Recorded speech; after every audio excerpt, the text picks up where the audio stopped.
delay, I would like to call upon Dr. Muridhar Sharma sir, STMCA would be to take over the session. Welcome to you, sir. Okay, thank you.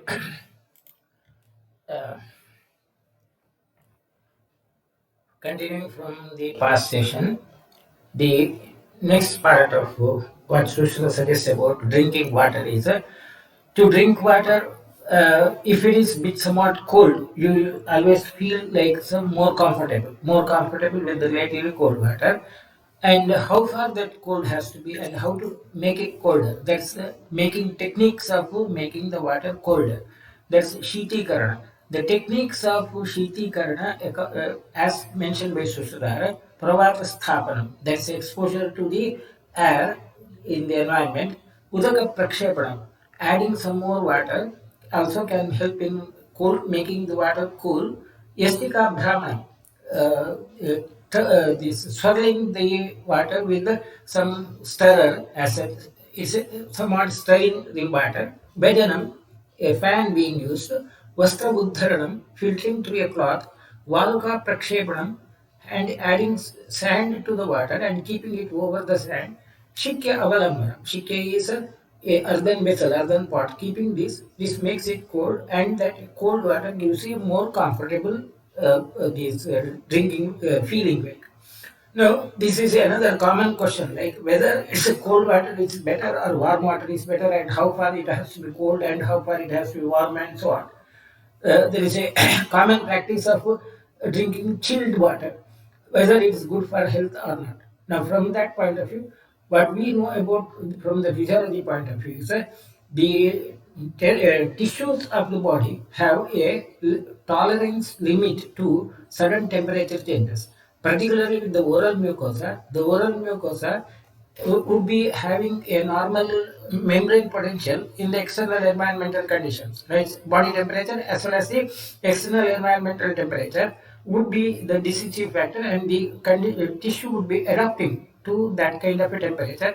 And in that situation, the membrane potential is maintained at a uniform level.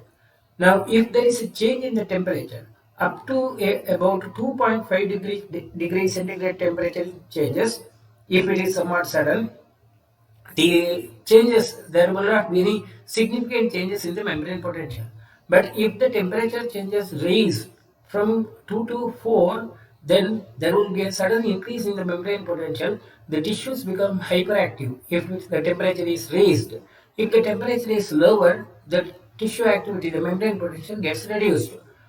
Up to about 4 degrees centigrade, the changes are acceptable changes, right? It's not very significant. But if the temperature changes are more than 4 degrees centigrade, then the changes will be quite huge. So membrane potential will be either significantly diminished or it will be significantly increased if there is a temperature changes of more than 6 degrees in a stable condition.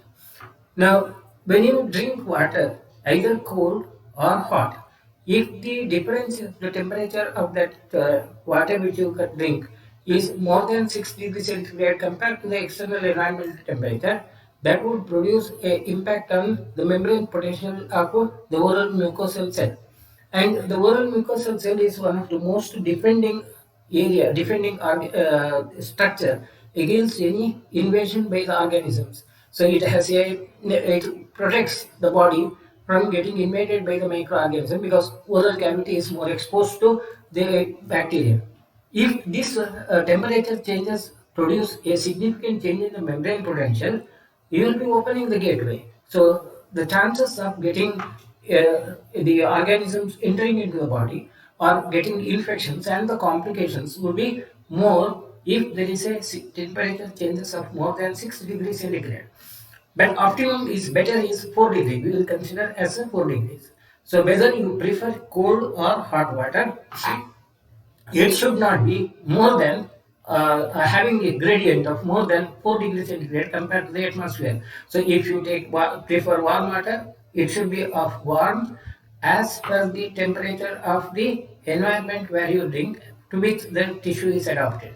So you may prefer a warm water in a warm condition in hot zones, whereas a cold, not the chilled, cold water at a lesser degree of maybe 4 degrees centigrade in a relatively cold condition. Or maybe in a very hot condition, like when the external temperature is raised, it's better to use a warm water than the cold water.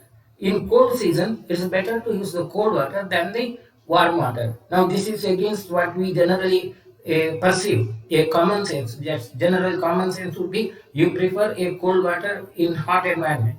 So, when you use very cold water in a very hot environment, that would be making you more susceptible for the next complications of breaking the barrier of defense. And once the barriers of defense are broken, naturally you are more prone to get infected. So the optimum would be, the best option would be drink water at the same temperature as that of the environment. Maybe if you have still feeling like a psychological comfort by either the cold or maybe the warm, then the temperature difference should not be more than 4 degrees centigrade compared to the external environment. That would be a better option. And considering the techniques of cooling mentioned in Sushruta, none of these techniques would produce a change which is beyond that physiological limit.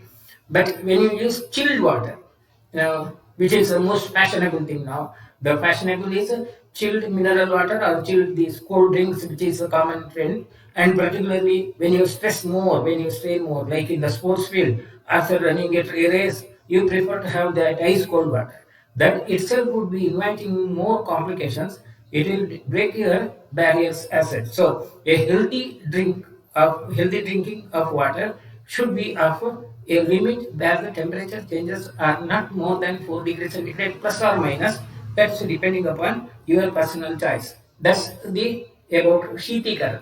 Now, what Susra concludes is Nirgandham, Avyaktarasam, Trasnagam, Shuchi Shitalam, Acham Laguja Hridyam cha Toyam Gunamaduchite.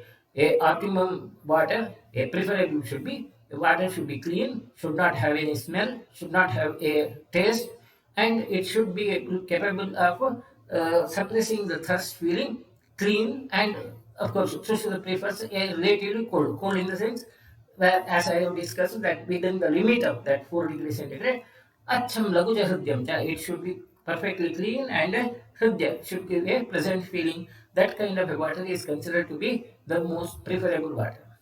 Now, when it comes to the question of nadi or river water, it also depending upon the nature of the water in the particular rivers. Now, Sushruta identifies these nadis or the rivers and their quality of the water in the rivers based upon the flow of water and maybe the environment through which the water flows. In general, पश्चिमाभिमुखाः पथ्याः तत्र नद्यः पश्चिमाभिमुखाः पथ्याः. Most of the rivers in southern India, they are particularly in the western area, they tend to flow towards the west and which join the Arabian Sea. Now, and according to Sushruta, water of those rivers which flow towards the west and join Arabian Sea, they are pathya, they are more acceptable, they are more having physiological property. Reason is a laghu ulakatvat, because there will be lesser mineral content in that water. And because they flow from the western ghat and then flow downwards, and the flow rate of flow is faster in these rivers. See, rivers in our area, this western coast area, they would be having a faster movement of the water, and because of the faster movement of the water, the mineral content is lesser. Whereas Purvavimkastu na prashasyante Guru Tagatvat, the rivers which flow towards the east join Bay of Bengal, including Ganga.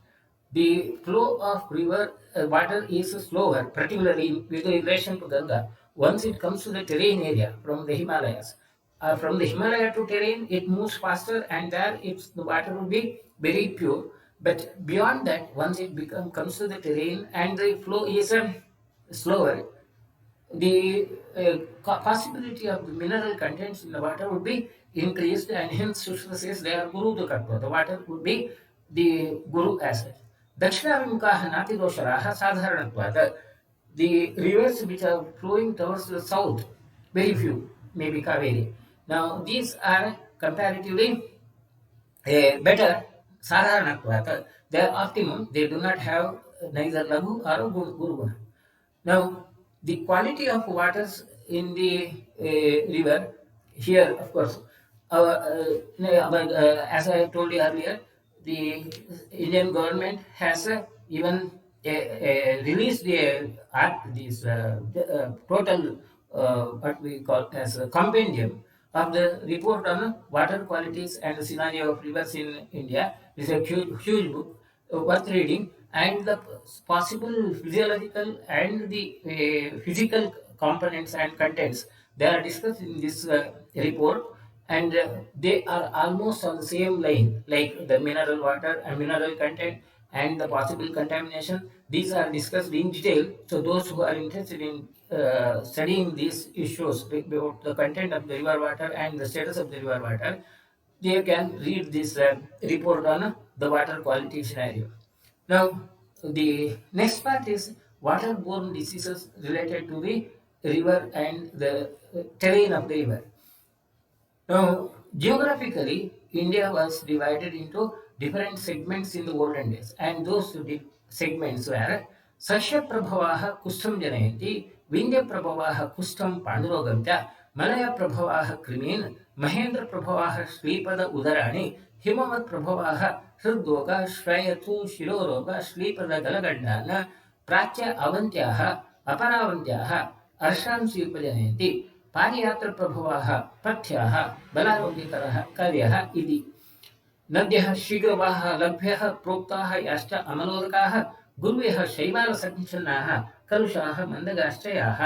Now, a very interesting issue, the geographical zoning or naming the geographical areas of the ancient India is again a very interesting topic. To go into all that detail would be quite difficult, but a brief about the India was classified into Sashya area, the western Konkan area as such, Malaya area, Malayalam area, that's Kerala and to a certain extent Tamil Nadu present as such, and then Vindhya, the northern part, the terrain area. Then of course you have Pariyatra and Himavat. Himavat and Pariyatra, the Himalaya area, that top ice containing area, that's the high level, and then the valley, the lower portions of the Himalaya. And then the Riksaha is somewhere in the eastern zone of the India. Then Sukti and Mahendra, these are the different zones which were considered as geographical zones in all Vedic texts or related to ancient texts. You will come across these geographical differentiation. It's not now we identify with some states and then so on, but the idea of this geographical zoning would be based upon the environmental factors, more scientific as such. Anyway, that's another issue.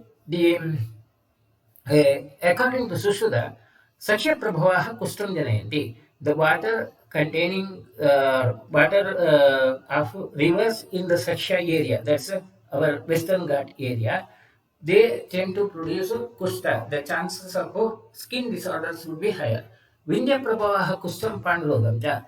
In the Mediterranean area, the water would be having or increasing the chances of kushta and panduroga. Malaya Prabhavaha Krimin, the Malaya, the Krimi Roga. Mahendra Prabhavaha Shripada Udarani. Mahendra is Himavat, that area, Himalaya area. Shripada and Udara. And Himavat and Mahendra, these are the two subzones of the Himavat area. Himavat Prabhavaha Hridroga Shvayatu Shiroroga Shripada Galagandana. The Pratyavantyaha is eastern zone areas. Of course, the Sukti and maybe to a certain extent the Bengal area, that area is Pratyavantyaha, Aparavantyashcha, Arsham Sukujananti.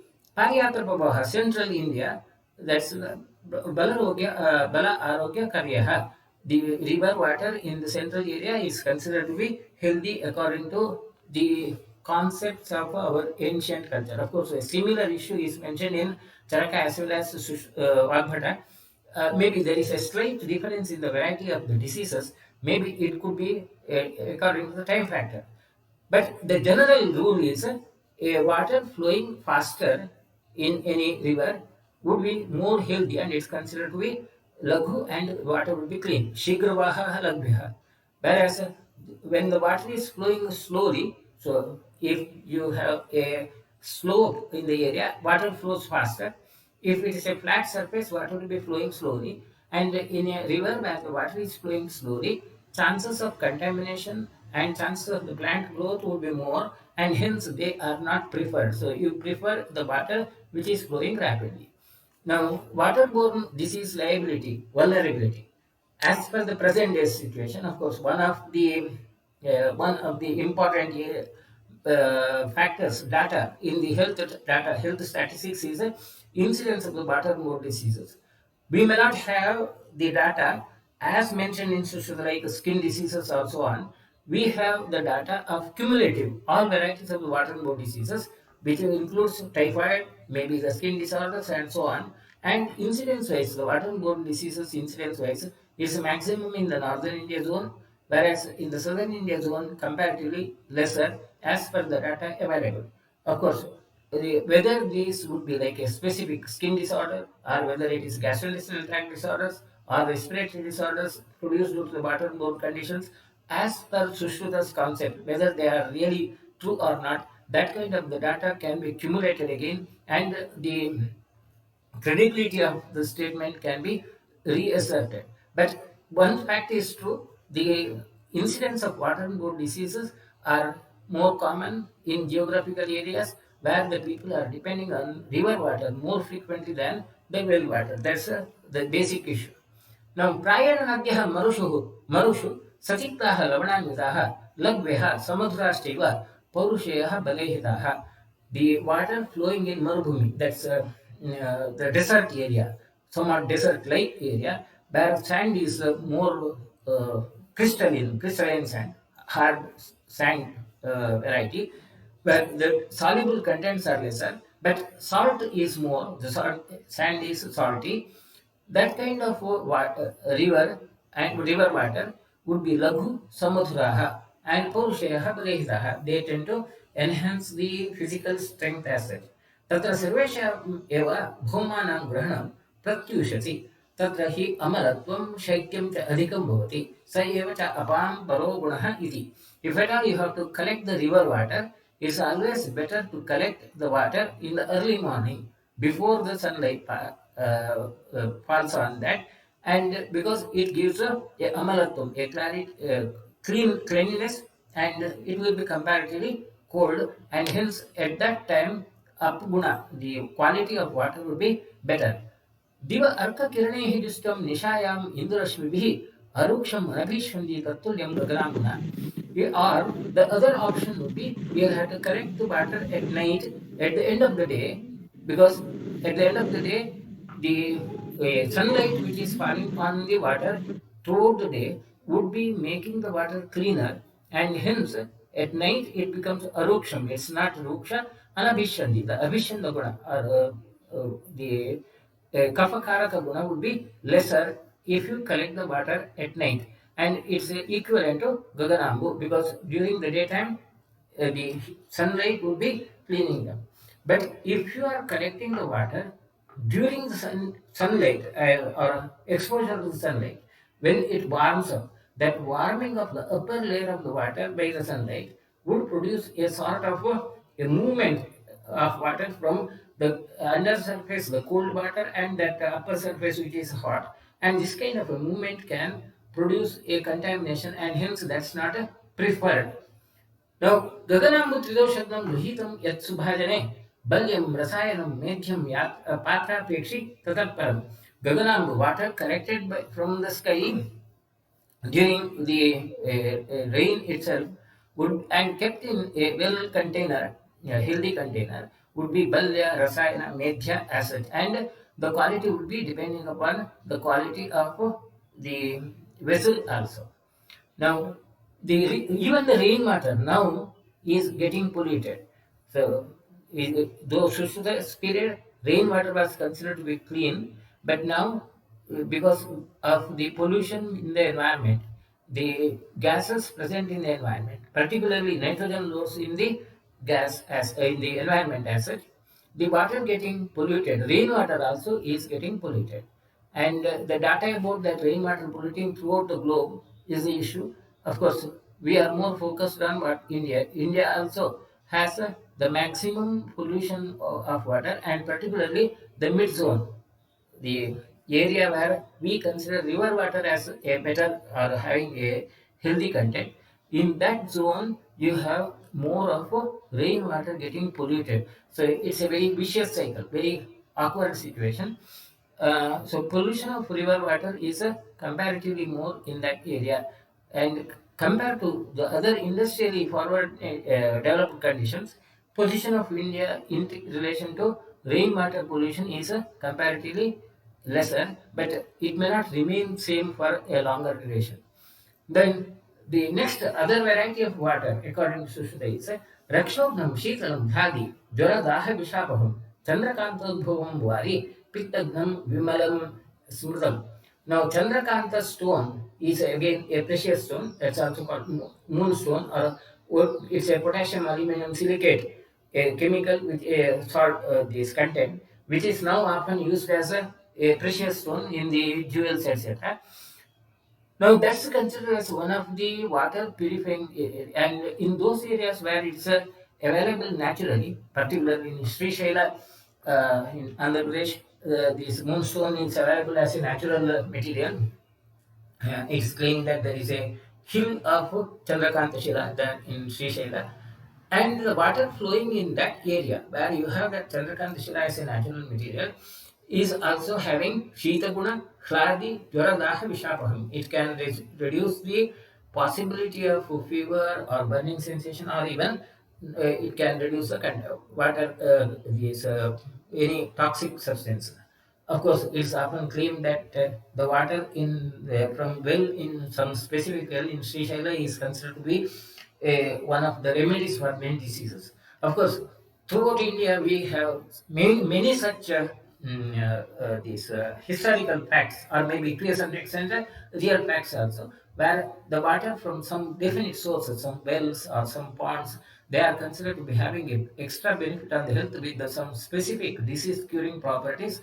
This is a very popular notion as such, and Sushruta has mentioned about one specific where Chandrakanta Shila or moonstone as one of the common factors. So that geographical conditions of such specific clean water sources of different areas, and of course you can have plenty of such examples around.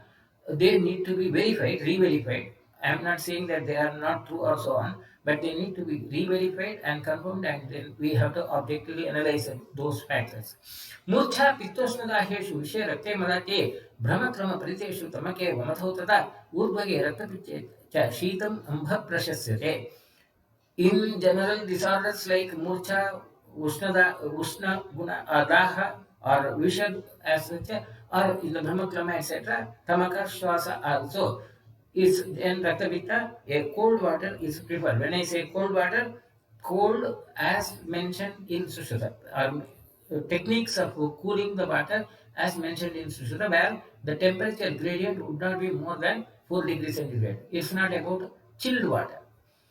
आशुशूले प्रतिश्याये वातरोगे गलग्रहे आत्माने स्थिमिते कोष्ठे सद्य शुद्धे नमज्वरे हिक्कायां स्नेहप्रीते च शीतांबु परिवर्तयेत. Cold water has to be avoided in the conditions like Parshashula, and when you have really cold Pratishaya, Vataroga, Galagraha, where you have already a throat pain and discomfort in the throat, abdominal discomforts, and immediately after Shodhana, and in the Jwara conditions, in Hikka, or after Snehapana, Shitam, cold water should be avoided. It should be preferably warm water to be taken at that stage. Now, the other Sushruta now gives you a more description about the quality of the water according to the sources. In the initial previous class, we have discussed about those different sources as such, the Nadi, Saras, Tadaga, etc. Now, the qualities of the water will be varying as such. Now, what we mean by this? Nadi, river, Sarasa or Saras is where a pond which is relatively bigger, Tadaga is a relatively smaller pond, and Kupa is the open well, Chaunti is a closed well, and the Aupida is where the water is flowing from the natural sources, fountain like natural fountains. Vakira is the waterfall as such. Kaidarya is the water in a agricultural area, field as such. Utpalavala is water contained in a pool, this pond containing the water lily plants. Now, quality of the water will be depending upon these sources also. Now, it's again very detailed and interesting issue which needs to be re-verified, and one of the important areas of maybe future possible research scopes of those who are interested in doing research on these issues. These are the basics on which the research can be continued. Nadayam, the water in the river in general. Now, we have discussed more specific about the river water depending upon the zone earlier. Now, this is a general statement about the Nadi water. The water of the rivers would be Vatalam, Ruksham, Deepanam, Laghulekaram, Tad Abhishyandi, Madhuram, Sandram, Guru Kapavaham. In general, it would be either Vatala, Ruksha or Abhishyandi, depending upon the different zones, and Laghu, Lekana, and or Madhura Sandra. So it could have both Vatakara or Kapakara gunas depending upon the type of the area zone where you collect the water. Saras water, that's water stored in a pond where it's not flowing. Trishnagam, it reduces the Krishna. Balyam, Kashayam, Madhuram, Laghu. It's Balya, Kashaya, Madhura, and Laghu as such. Tadagam, Tadaga is a relatively smaller pond. Vatalam, Swadu, Kashayam, Katupakija. Vatashmeshma, this Katupaki, it's Katupaki and Vatana and Swadu Kashaya. Madhura and Kashaya Guna would be there. Vapi is a open well, and Vapi and Kupa, these are the two varieties of the open wells. Vapi is a open well with some steps on the side. Kupa is a open well without that steps on the sides. A Vapi water would be Vatashleshmara, Saksharam, Katapittanam. It would have some Ksharaguna and Katurasa and Pitta Prakopaka. Whereas the Kupa Jala, where you do not have the steps on side, again it will be Saksharam, Pittanam, Shleshmadam, Deepanam, Laghu. It has almost similar properties as that of the Vapi Guna. Chauntya, that's the closed well, where the well is covered. It's Agnikaram, it increases the Agni. Ruksham, Madhuram, Kapakritnaja, it doesn't increase the Kapa. And Kapagnam, Deepanam, Hridyam, Laghu, Prasravanodam. Prasravana is when there is a water flow or the waterfall as such. The water collected from the waterfall. It's a Kapagnam, Deepanam, Hridyam. It's a Kapagna and produces Deepanaguna and Hridya also. Then Audbidam, that the natural fountains, water produced from the fountains would be Madhuram, Pitta Shamanam, Avidahi, Audbidam Sudam. So it's a Madhura Guna, Pitta Shamana. Vaikiram is again a flow, a water which is flowing and flowing from something like a waterfall, a minute waterfall, maybe a waterfall with a minimum impact. With Katu Saksharam, Sleshpadam, Laghujipanam, it will be Katu Sakshara, etc. Kaidaram, the water in the agricultural field would be Madhuram, Proktam, Vipake, Guru Dosharam. It's a Madhura and Guru Dosharam. It enhances the possibility of aggravation of the doshas. Tadvat Palvalam Uddishtam. Palvala is again the same Utpalavala. Utpalavala is where you have the water lily plants. The water collected from the water lily containing pond would be Vishesha Doshalam Tata. It will be Doshala. It aggravates possibility of diseases produced, different varieties of the diseases produced would be more. Samudram, the water from the sea, would be Vishram Lavanam Sarvodoshakrita. It's not optimum for drinking. It's a Vishra Lavana acid. That's about the qualities of the water based upon the source. अनेक दोषम आनुपम वीर्याभिषन्निगर्हितम ये भी दोषे ही असंयुक्तम निरवध्यम तु जांगलम. Now, it also depending upon the environmental qualities. Water quality also would be varying according to the environmental properties. In the Andhra Pradesh, where the possibility of Papa is more cold areas, we Abhishyanti Garhitam. Vari, it's Anekadosham Anupam, Vari Abhishyanti Garhitam. It's Abhishyanti Guna and it's not to be corrected or it's not really optimum asset. Whereas in the Jangara Desha, Evil Dushe Yasayuktam, Niravadyam, the water from the Jangala Desha, Jangala Pradesha would be considered more healthier as such. Ake Avidahi Kristagnam, Prashastam, Pritivartanam, Deepanam, Swadashitam, Chatoyam, Sadharanam Lagu. In the Sadharana Desha, the water would be, the naturally available water would be having Avidahi Guna, Tristagna, Prashasta, Pritvardhana, and so on. So that's exactly the point. Like water can be a source for better health in the jungle, Sadharana Desha, whereas it can be a source for more diseases in the Anupadesha, and comparatively, it will be producing more physiological impact, having somewhat healthier would be in the Jangar Desha as such. So it now these facts again have to be collaborated with the facts about the waterborne diseases in the geographical area. Then we can verify whether these facts are true or not. And in the diagram I have shown in the previous slide, to a certain extent, this fact can be substantiated, of course, with some exceptions. Now, Kafameda Anila Amagnam Deepanam Vastishodhanam Shwasakasa Jwaraharam Patyam Usnodakam Sada. Tat Kwachyamanam Nirvegam Nishpenam Nirmalam Laghu Chaturbhagavashesham tu Tattoyam Ganamata Smritam. Now, warm water or heated water is always healthier, and it is can be used in the treatment of kapha, meda, and anila. That's the diseases related to the kapha and vata. And it is the deepana, basti shodhana, shwasakasa jaraharam. This so ushnodaka is when I say ushnodaka, the ushnodaka doesn't mean very warm or very hot water. Instead, what Sushra has said is that tat kwatyamanam nirvegam nishpenam nirmalam laghu. It has to be boiled well till chaturbhagavashesham. 1/4 of the water is left over.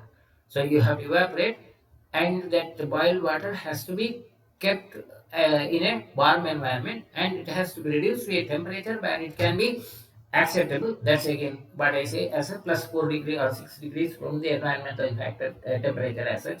So the optimum temperature would be depending upon the environmental temperature in the area. Tat toyam gunavat smritam. So it should be boiled well till it reduces to 1/4. This is what Susan said. Practically, it may not be possible to reduce to 1/4, but now the standard of pasteurization or standards of preventing the bacterial organism is 5 minutes of boiling is the standard which is generally mentioned. Then nacha parishitam deyam kadachit varjanata ambibhutam kapokladi nahitam tat pipasave. Water kept stored for overnight after boiling should not be consumed, because it becomes ambibhutam, it becomes sour, and hence it should not be consumed. Then Madhyapanat samudbhute roge pittotthitata sanipat samudtheta shrita shitam prashasyate. If there is a disease produced due to pitta or madhyapana or sannipata, then shruta shita. Shruta shita is a boiled and cooled water. A water which has become colder after boiling, where the warmth is completely removed and it is converted into the cold water. That's preferable in such conditions like madhyapana vyadhi or pittaja vyadhi, etc. Snigdam swad himam sadyam deepanam vastishodhanam vrishyam pitta pipasagnam nanikera udakam guru. Nanikera udaka, the water from the coconut water, another alternate source for the water, quite frequently used in our area, is a snigdha, swadu, himam, it's cold, and hridyam, deepanam, bastishodhanam, it's having bastishodhana property, and vrishyam also, pitta pipasagnam, that's the properties as such. Then दाहातिसार पित्तास्रक मूर्छा मध्य विषादिषु श्रुत शीतम jalam shastam तृष्णात् छर्दि भ्रमेश्च. Again, it's a repetition of the previous statement. Shruta Shita Jala, that's a heated and cold water, would be also useful in Daha, Atisara, Pitta, Raktam, Yabyadi, Murcha, Madhya Visha, etc. It's used as such. अरोचके प्रतिशाये प्रसेके क्षयतो क्षये मंदाग्नौ उदरे कुष्ठे ज्वरे नेत्रामहे तथा व्रणे च मधुमेहे च पानीयं मन्दमाचरेत. A amount of water consumed should be moderate or should not be excess in arochika vyadi, pratishaya, and those who have the shvayatu, kshaya, agrimandya, kushta, jwara in these conditions, and vrana, madhumeha. The quantity of the water should be optimum, measured. Iti Jalavargaha. Now, it's a very important issue. The details of the water content and how the water should be consumed is quite enormous, and virtually no other medicine discipline would have this much of the detail. So a treasure of knowledge is present in the Samhitas, which is often neglected as such. Now, after the completing about water, the next is about the milk, the Kshiravardha. अथ क्षीरवर्गः गव्यम् आजं तथा चौष्ट्रम् आविकम् माहिषं च यत् अश्वायाश्च नार्याश्च करेणूनां च यत्पयः. Now, very frequently used milk from the sources of the milk would be gavyam, the cow, ajam, goat, austram, camel, avikam, these lambs as it, mahisham, the buffaloes, ashwa, the horse, narya, human milk, karenuna, that's elephant's milk. These are the common sources of the milk used in Sushruta spirit. Of course, now we do use the milk from the similar sources. Of course, every animal, from any animal, milk is used as such. So we'll go into more detail about these sources and their qualities in detail later.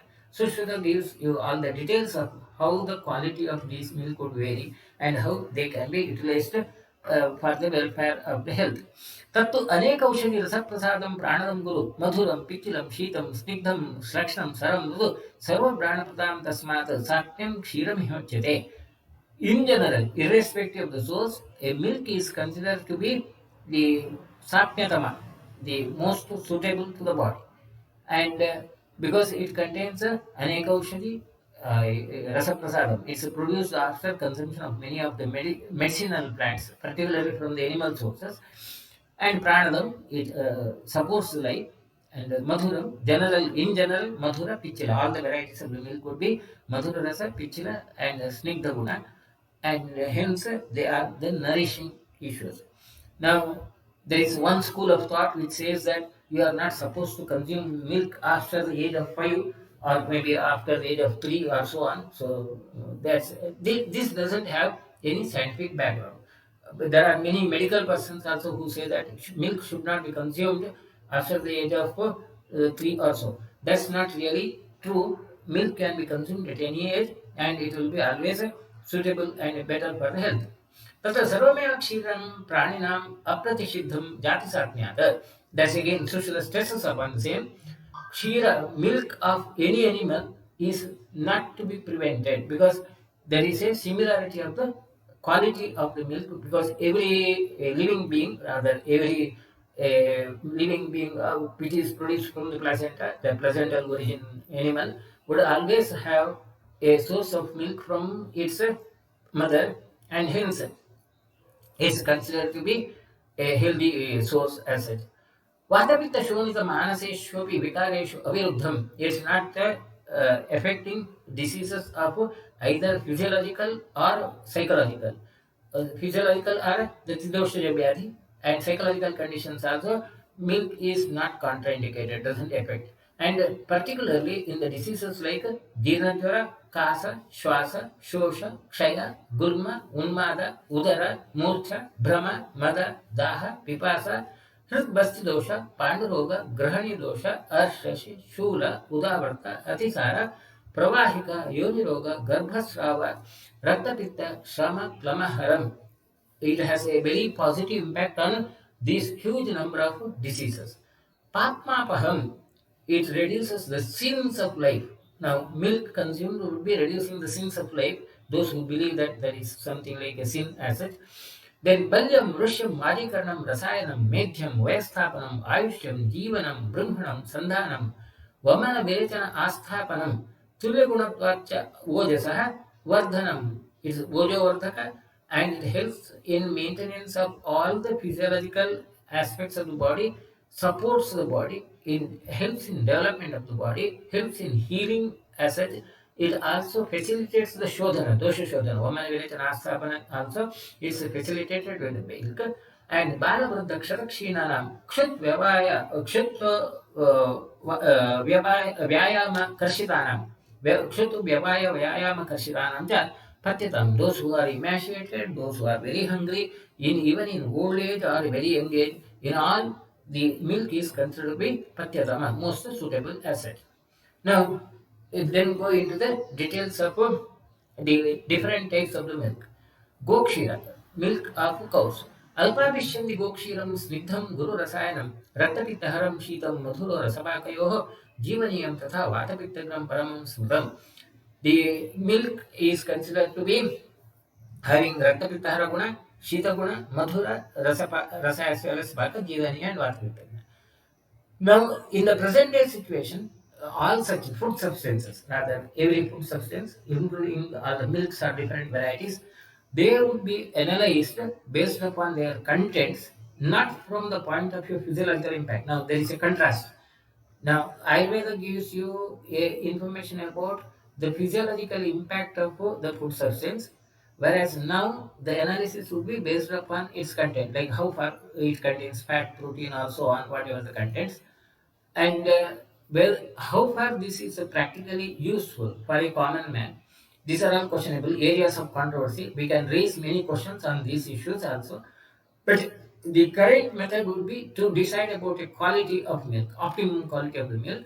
It depends upon the same issues, the specific gravity and the content. Suppose you want to confirm like whether the milk which is given is of optimum quality or not, you have to depend upon the parameters used in the present day situation. These parameters which are mentioned in social spirit may not be verifiable in a practical situation. So these are all the areas of debate, like whether what social has mentioned is more acceptable or whether the current parameters are more acceptable. These are the points of debate. We will not go into that debate.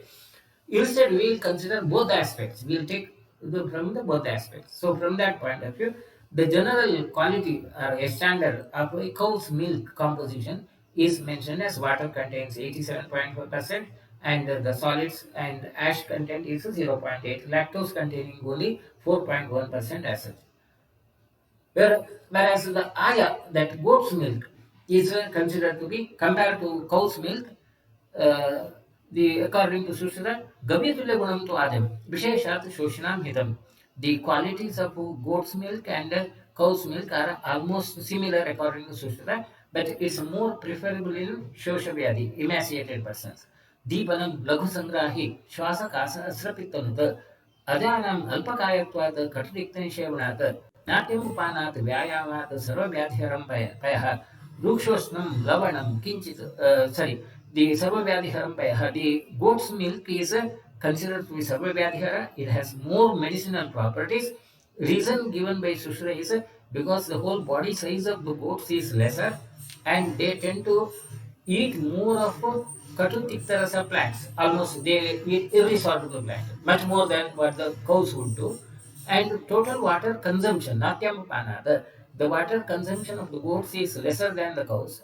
And the movements or exercise done by the goats is more than the cows. And hence, comparatively, it has more Deepana property, Laghu and Sangrahi, Shwasakasasra Pittana. So, of course, from the current point of view, comparison of the goat's milk and cow's milk is goat's milk has comparatively more calories than cow's milk. The comparatively calorie value of goat's milk is 170, whereas cow's milk is 90 to 150. Protein content in goat's milk is more than the cow's milk, 9 and 8, and the same is having more concentrated value. Calcium content also is more in goat's milk. This is how the analysis is done in the present day situations. Goat's milk is more concentrated, having more nourishing substances than the cow's milk.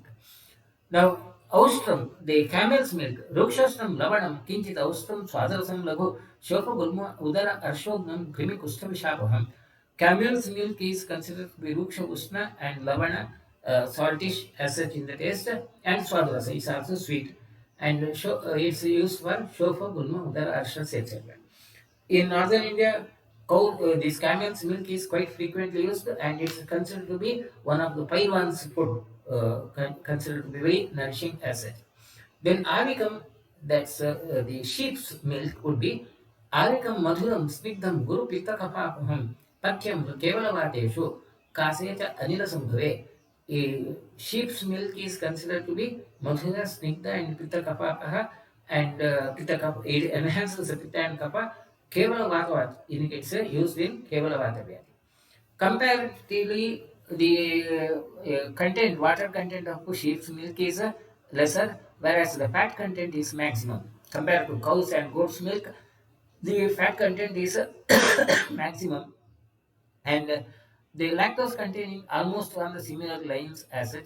Casein contained in sheep's milk is more compared to the cow's milk. This is the available data about this. Then Maha Abhishanti Madhuram Mahisham Vaninashanam Nidrakaram Shitadaram Gavyat Snigdhataram Guru. The buffalo milk is considered to be having more Abhishanti Guna, and it has having Vaninashana. It reduces the Agni and it increases sleep. Nidrakaram Shitadaram Gavyat. It's more Shita than other way. Now, of course, it is true comparatively, the calorie value of buffalo milk is much more than cow's milk. Cow's milk has 166 kilocalories, whereas the energy value, calorie value would be almost 110, nearly double, not double really, nearly double as such. And this makes that Nidra Janaka, buffalo milk will be Nidra Janaka, and it's what we consider as a guru. So that fact is absolutely true. Then comparatively, the nourishment, nutritional chart of buffalo's milk and cow's milk, it has somewhat more of protein contents, and the most important is the energy value as such. Then Ushtram Ekashapam Balyam Shakha Vataharam Payah Madhuram Rasam Ruksham Lavana Anurasam. The camel's milk again, that Ustra now Shusha has mentioned Ustra as well as Ekashapa.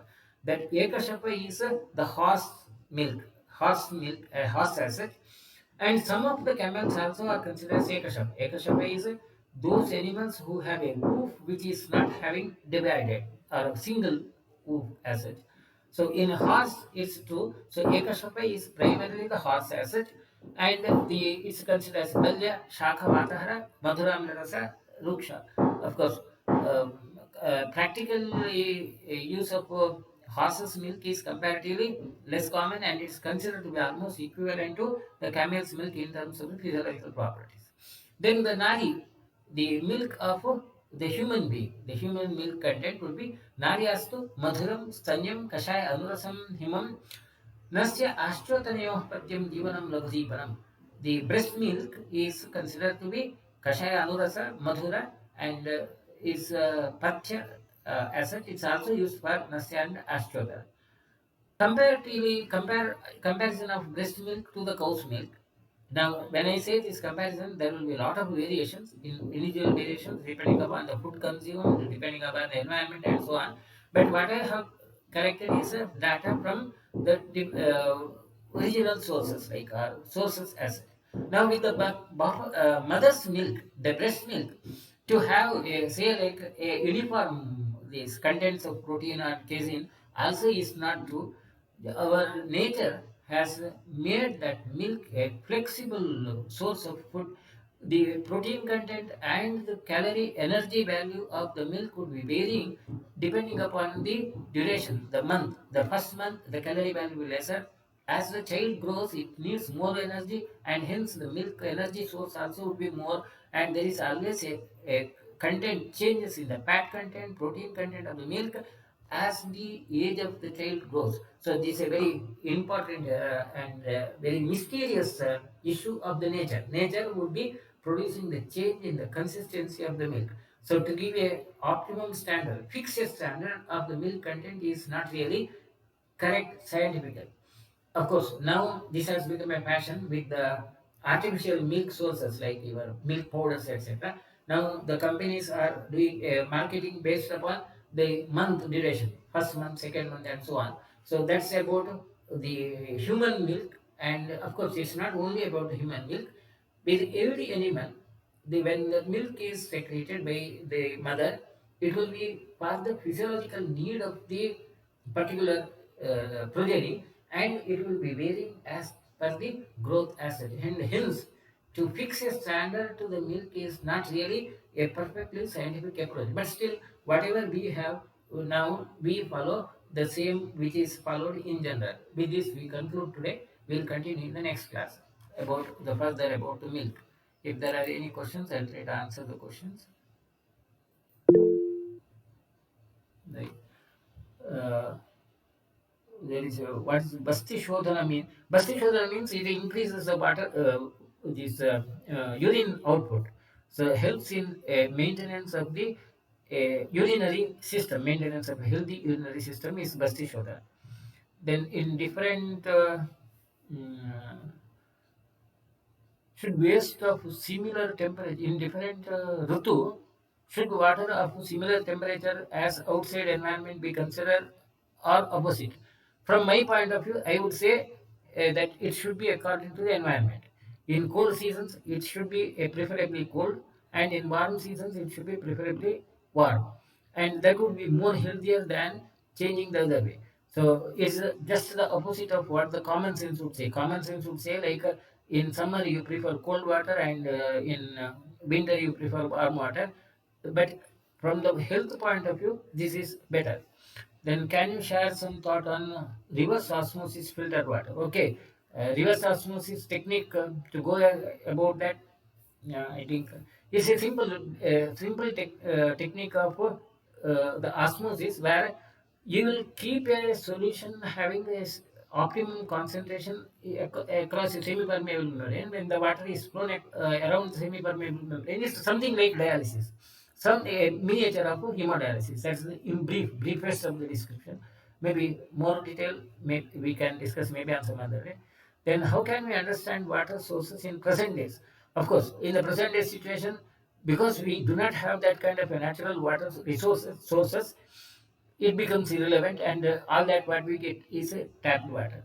But at the same time, there is a need to revive that older sources of water, and the future would be only when it's possible to revive, and that's what I say, like Ayurveda is for the future. So we should preserve this knowledge for the future.